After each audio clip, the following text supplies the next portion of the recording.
Brothers and sisters,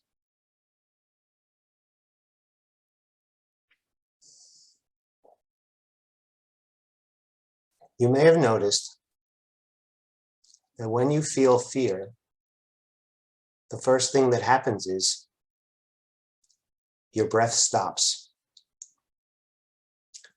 or it becomes very shallow. And the natural flow, the in and out of this energy becomes constricted.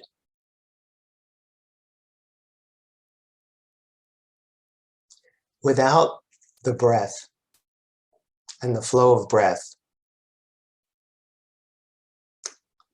believe it or not, you're creating fuel for the ego to live on.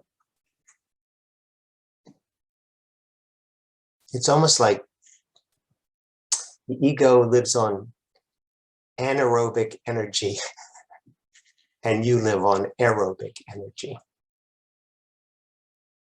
So when you catch your breath and you make your breath shallow, you'll see that the thoughts increase soon thereafter. Not right away, but soon thereafter. And these thoughts distract you and take you away from being present to what is real. Think of a person who owns a beautiful, beautiful hotel. And the hotel has many rooms.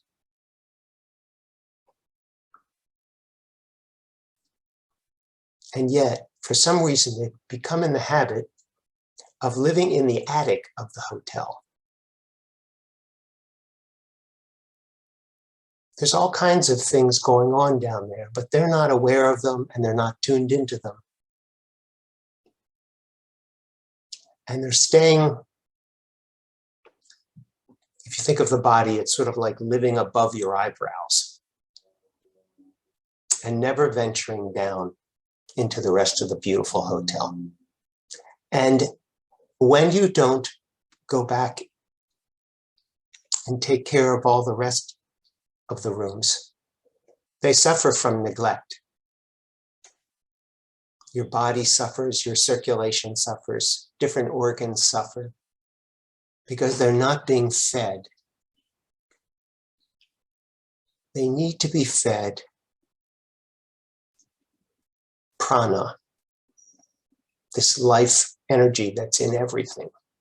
But especially for human beings, it's in the breath.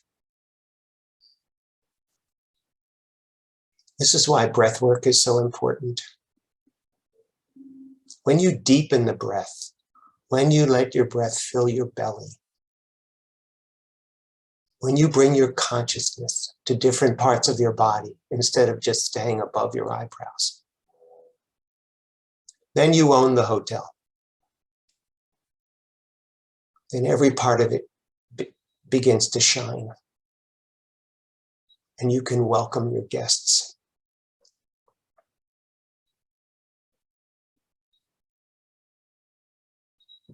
And I'm not saying it's an easy thing to train yourself to do the opposite of what you've been doing all of your life.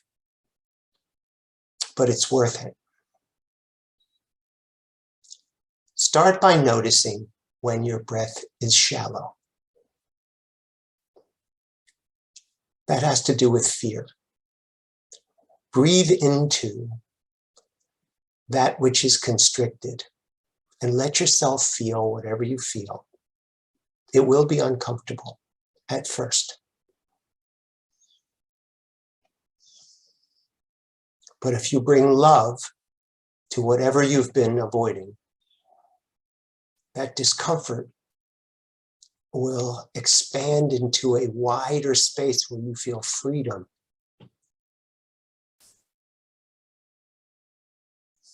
And you'll come to own this beautiful body that you have. And you'll be more and more comfortable responding instead of reacting to everything in your day.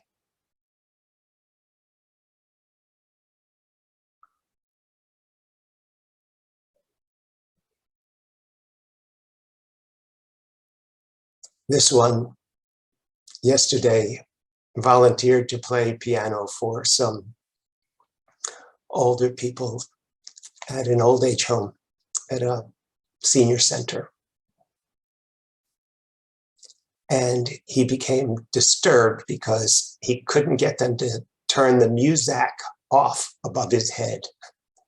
And they expected him to play. His breath became very short, and so did his temper. And they finally said to her, "We are taking care of it, sir. Just be patient." And they did turn the music off, and he played piano, and it was fine. But later he saw what a disconnect that was, his impatience, his making people wrong. He went back to the people that he spoke to and said, "I'm sorry I gave you such a hard time." And they said, "That's okay. We like the music." It restored something. So I can't say that you'll always let the breath be deep, and I can't say that you'll always be able to respond peaceably when things don't go as you expect. But you can fix it. You can reconnect with people. You can notice when you're restricted and constrained in your breathing, and bring love to that and allow the breathing to expand. And lay claim to the body that is yours as a vessel for expressing God's love. Reclaim your power. Reclaim this domain that is yours, that is the Father's, given to you.